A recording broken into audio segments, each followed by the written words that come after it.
Ganyan man ang kalakaran ngayon sa administrasyon, puro scripted, binabayaran. Iwan ko kung ano yung pinangako diyan kay Madriaga, ilang malita kaya ang tinanggap ng buwang na yan. Kidnapper noon, protektado na ng NBI ngayon. Ina, ganyan na baka ano ngayon ang gobyerno natin? Bakit nagkaganyan? Isa yung kriminal tapos ganyan pero protektahan na nila. Lahat tapos ganito pa partida.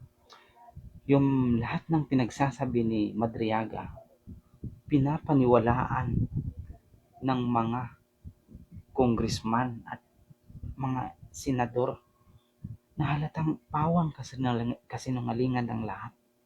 Putang pinagtawanan lang ang mga congressman na nag-iimbestiga laban kay Inday Sara na si Madriaga ang ginawa nilang state of witness. Putang na ano ba ang credibility ng taong yan? Eh nakakulong yan, convicted yan hanggang ngayon sa kasong kidnapping. Tapos binigyan nyo ng panahon, binigyan nyo ng credit.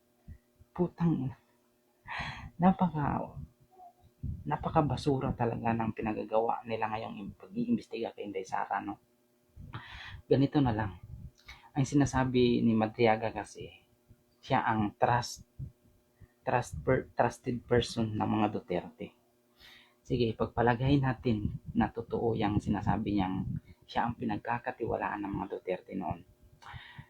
Pero, bakit noong nahuli yan, hindi yan lumabas sa telebisyon? Eh di sana kung nahuli yan, di sana kumanta niya.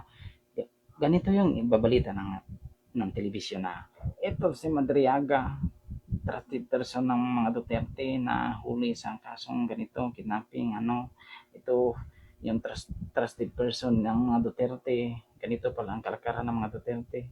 Bakit wala?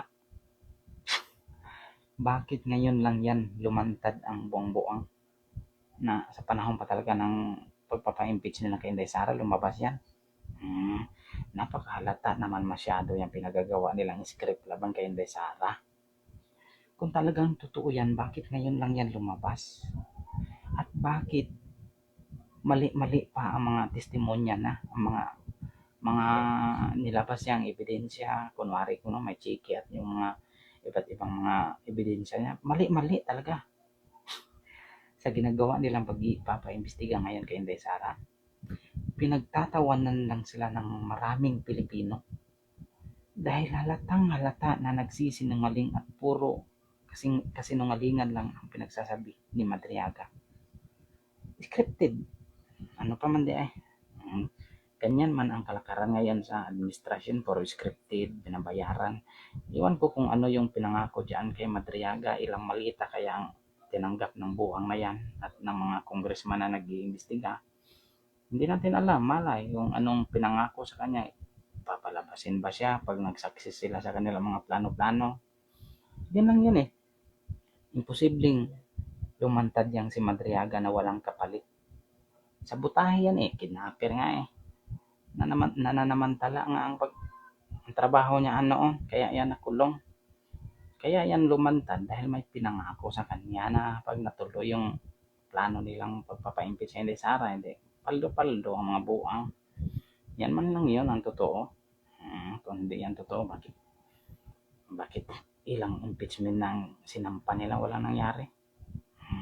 Napaka-hipokrito talaga. Ito mga nag-iimbestiga kay Inday Sara, sila yung totoo magnanakaw sa gobyerno. Yun lang yun.